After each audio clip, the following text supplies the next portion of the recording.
Hey guys, welcome back to another riveting spray paint tutorial. I've gotten a lot of requests lately to do more tutorials, so I thought I'd start updating and re-exploring some of my earlier tutorial work and try to get more in depth, fill in any gaps I may have left, and just add my now current knowledge to what I'd created before. So in this one I want to explore doing like bushes, grass, hanging moss, things like that. My tools of choice in this area are always bounty napkins. And I've seen other people that use sponges and things like that. I don't recommend that, mainly because something like a sponge, I mean, for one, it's spray paint, it's going to dry out, it's going to harden, you're going to have to wash that out. And but a sponge still maintains sort of like the same shape. You can risk getting repeated patterns. I don't feel like you get the same sort of look and depth to the bushes as you would using the napkins. But yeah, sure, you're going to go through a lot of these, but they're not that expensive, so why not shoot for what's going to make your painting look better? So as you've seen before, I just taped the napkins, fold it in half, and half again. Now with this curve, the folded side over here, we're just going to tear along. I want to make like a nice, consistent sort of U shape to it. There, so you want that consistency sort of across the way. You want to watch out for like any major divots and deviations in there, because when you start making the bush, you risk getting a sort of repeated pattern a lot. I mean, I could try to demonstrate it, but I don't know, I've tried before and it's kind of weird. It's one of those things that just happens accidentally, but when you want it to happen, it doesn't.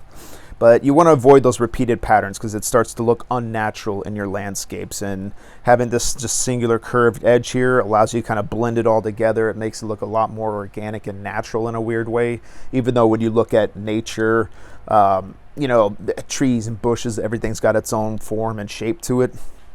But for the purpose of spray paint art, the last thing you want to see is a bunch of repeated patterns. Like I said, something here and there standing out shape-wise is fine, but it's easy when you're using this a lot to build in bushes that you'll get a repeated pattern in there, and then that will catch your eye because our brains are just geared toward pattern recognition.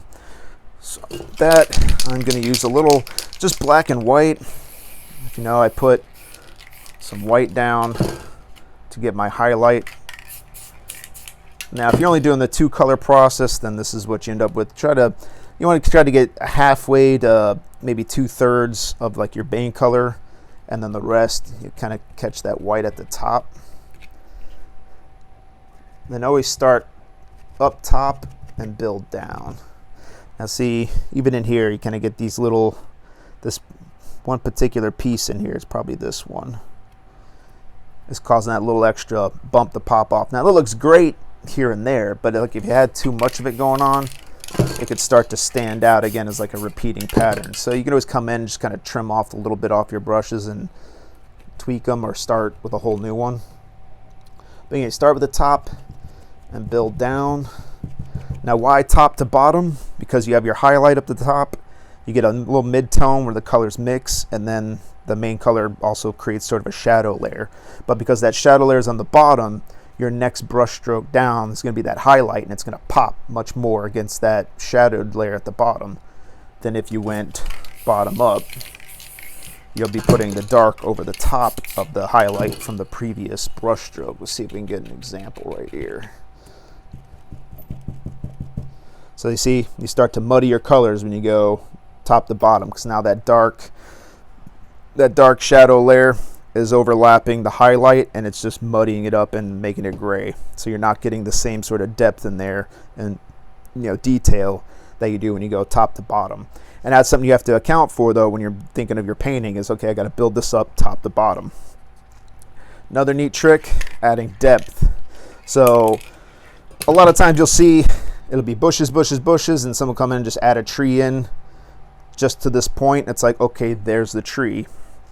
Actually, I'll carve it in right now and show you. So even though your paint dries, you use a little glossy clear, wet it back up. You don't need to go crazy with it unless it's really dry. I'm just going to etch this in there. I got a few layers of paint on here. Actually, I was messing around with this before. You end up with something like that, where I just want to scrape in just to that point. But now if you want to make something a little more interesting, you do like what I'm doing here. Actually, we'll take this one here. Instead of ending it at this clump of bushes here, now like you're doing a tree or bush or whatever, you take it and go over the top. And now you just added depth. You just knock these bushes into the background on like a whole separate branch or tree or bush or whatever. Then now you have this piece in the foreground.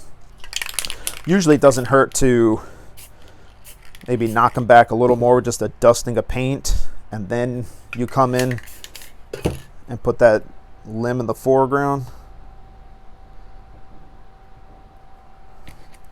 Now, whether it's black and white or you have color or whatever, it's just going to make it pop that much more when you kind of use some color. You know, you're essentially playing with values, lights and darks, contrast. Knock those leaves a little further back. Put this branch on top now. Now you're looking at a multi-dimensional tree. And then you still come back in and add, probably should have used a cleaner brush, but and still build leaves and things over the top of it, even right here in the front. If you brighten them up more, if you get a little more of the white paint in there, you can kind of angle it, just hit like this corner, you get like smaller areas. Also think in terms like that, the colors, like, you know, contrast. If you make it a little darker in the background, then you put lighter stuff on top of it and you're creating depth. Same thing otherwise, you know, think about your light source where it's at in the painting, because you can have either light sources in the background. Let me get a different brush. This one I already have made. So if you have, so I'm just going to use the white. So you got this bright spot of light right here. I'm just adding in some highlights. Not meant to be that serious. So wherever the light source is more vibrant, you're going to have more light hitting the leaves, make them brighter. But then, come on now. You can start to add in some darks.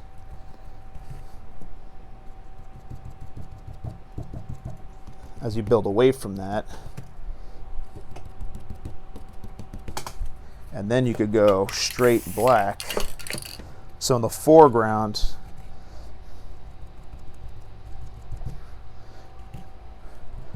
now this black is mixing with the white I already have in there, so it's more like a dark gray. So you can see as the further, you know, towards you come and away from the light, you want your foliage to be darker. You know, again, it's all depending on the scene and what you're creating, and then you can come in around it.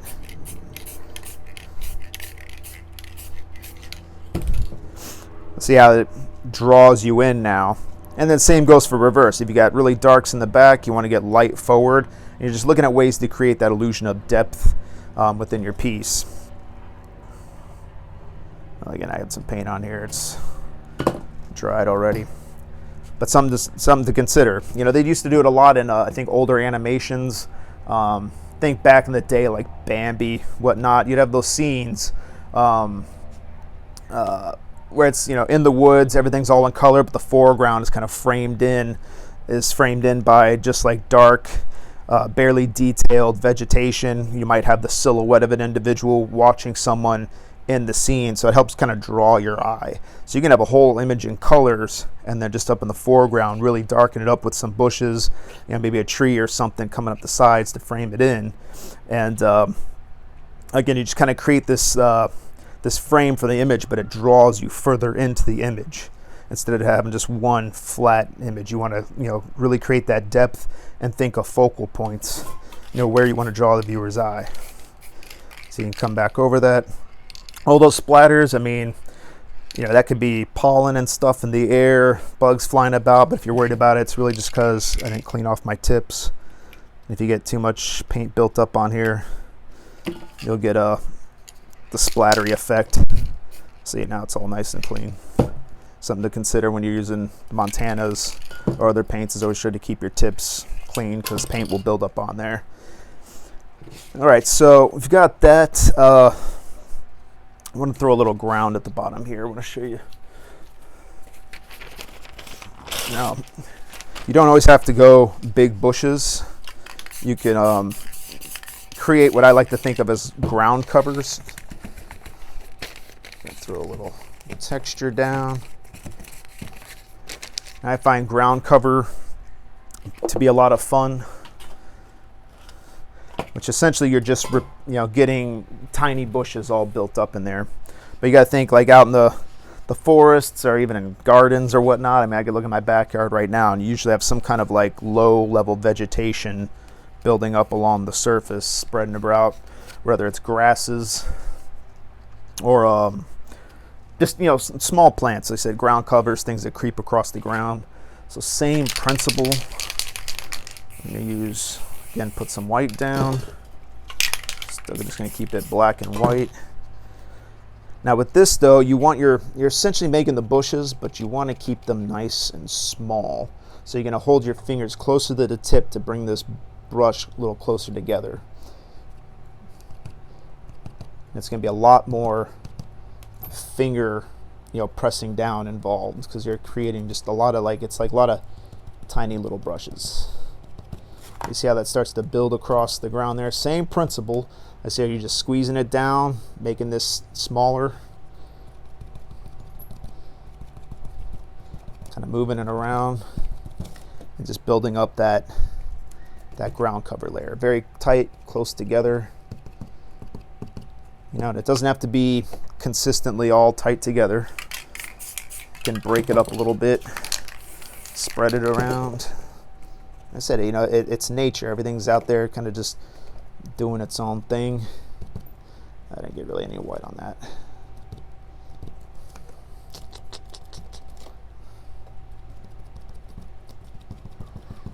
But you can use this technique to kind of help display contours and stuff within the landscape. So if you don't want to deal with just a flat surface, you can come at it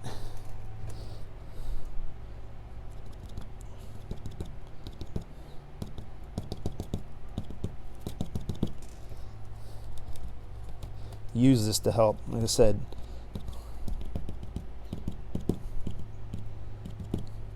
contour the landscape a little bit. So now you see, just looking at that, it appears the ground goes, dips down and moves, and you didn't have to do anything but just add these little ground covers in. And then if you wanted, you can come back in a little clear and you can etch in some small rocks and things to kind of dress the scene up.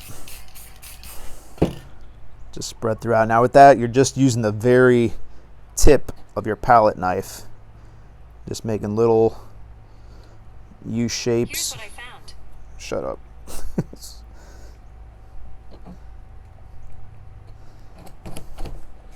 See, just like that. It's a small, tiny, tight little ground cover. Dresses up the floor of your forest and nature scenes without having to have everything just built up with tons of big, thick bush layers. Now, it also mentioned something about grass. Now, grass, I'll save it toward the end after this, or when I start to wear out a brush. You got a little paint left on it. You don't need a ton, but now you're just going to glide the very edges of the brush against it. Once you get kind of used to how it works,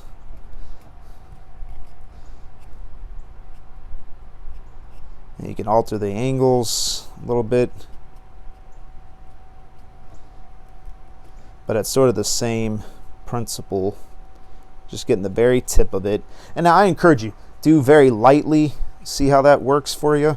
Press it down really hard and drag that. I mean, I'm thumbing it down really hard. Try all the different pressures and depths and things. Rotate the brush around. Really, when it comes to art, you're building up knowledge of experience. So when you want to try to create a thing, you have that somewhere in the back of your mind or right in the foreground. Hey, I want to get that effect or that look. You know what you need to do. And Art's really just building up a ton of experience. I don't want to say making mistakes, but having like a lot of learning experiences. You know, it's what colors, you know, what goes together, what doesn't. Did this work? Did that not work? You know, what tool or technique do I need to use to achieve a certain result? So I encourage you to play around as much as possible with the tools you have at hand. Try, you know, different things just out of the box. I mean, you know, you're doing all this, making grass and stuff with that, but I mean, you can also take your palette knife, come in here and just at an angle using just the edge. You know, now you're just scratching in. If you push down, get a little bit of thicker. See, now you're adding in, you know, tall grasses and stuff like that. You know, get a fork, get a knife, you know, get a spoon, you know, play around with different tools. But once you kind of have your tools down, you realize, you know, what you can and can't do to achieve a certain result. Then you just keep playing with that. But I encourage you never to get stuck in one mode or think, okay, this is the end all be all. Explore different, explore different things and see what results you get, and then you settle in on what works for you in achieving those results. Now, same thing when back to, like, you know, the same technique for doing the grasses. Now this is just the throwaway piece for my brushes. Sometimes I'll try to save and reuse these edges here. This paint's kind of dry. But with trees, you know, I need some wet paint. It's going to be the same technique for grass. You're just going to take it, again, very lightly. You're coming off your branches, your trees. Now instantly, you know, you got those creepy looking oak trees covered in Spanish moss. You know, your forest goes from just nice, simple forest to now it's something spooky, more haunted looking. You know, great if you're making like a swamp or something.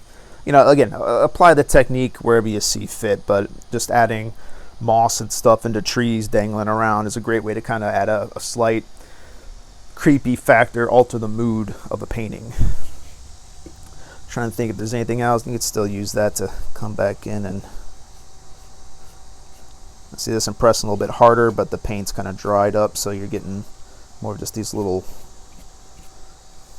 streaks on there. Yeah, so that's what you're looking for. Again, the ground covers, your bushes, adding depth. Same thing with the ground covers. You know, you could still come in, you add a light dusting,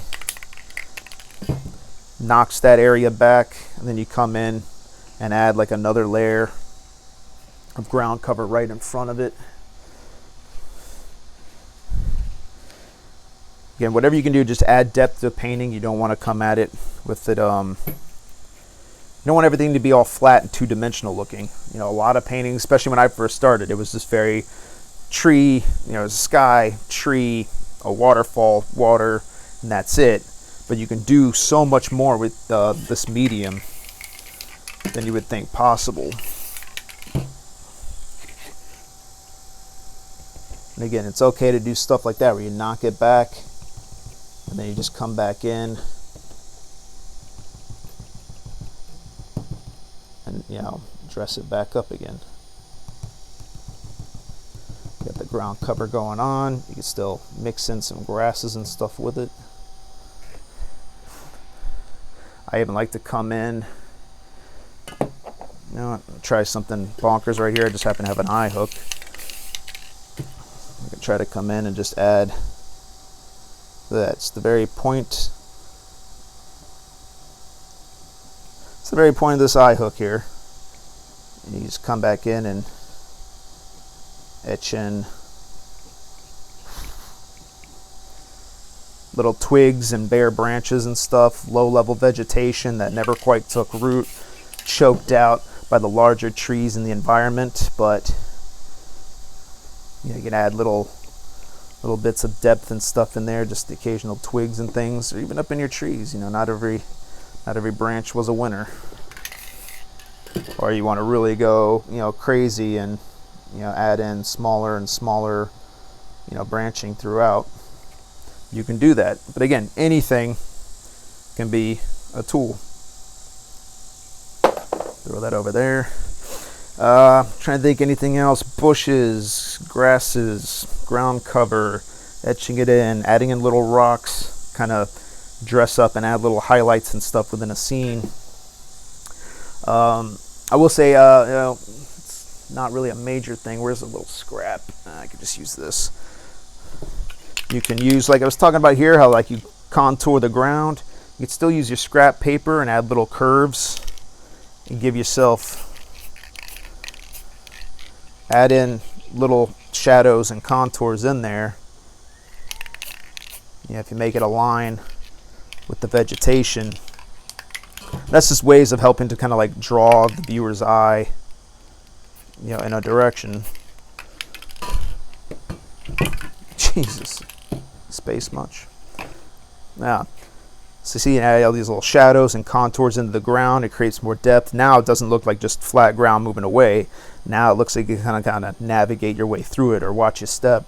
Of course, that's a good thing to do early on. Have an idea for it. You wouldn't really want to do it at this stage because then you kind of go over, you'll shadow over certain things.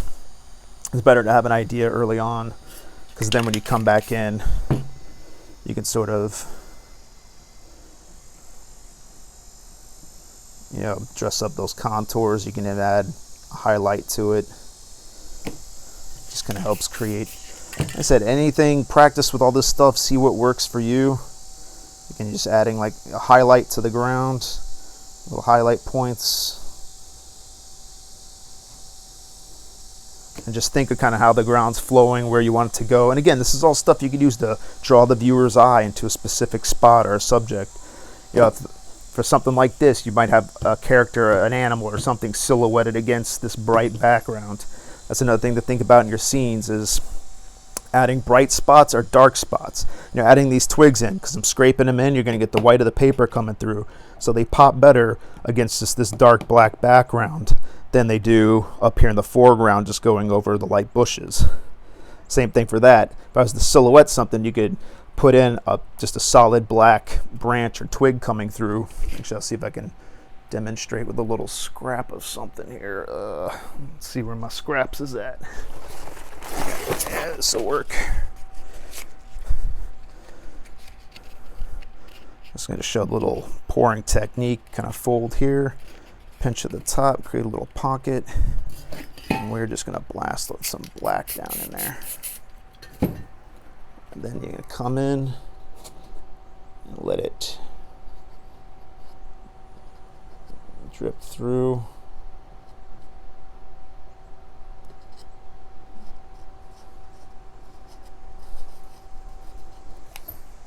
There, you see how that branch pops off of there now?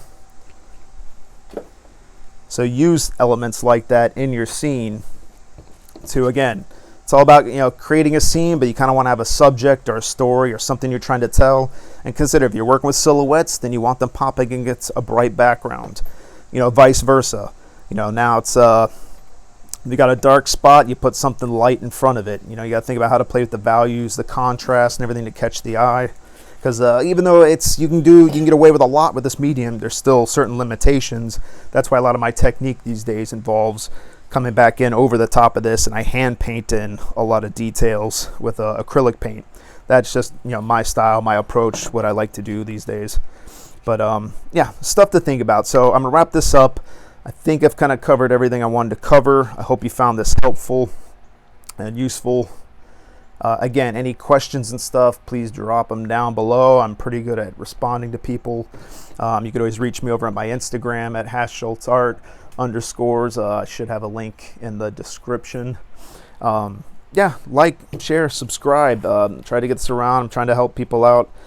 Tell me more what you want to see or what can help. Again, I'm trying to grow this channel and get more consistent with it. It's sort of my full-time thing now between the art and conventions and things that I'm doing. So I want to get more involved, and in part, I need your help to do that. So thanks for checking this out. Hope you found it helpful. Let me know down below. Thanks again. See you next time.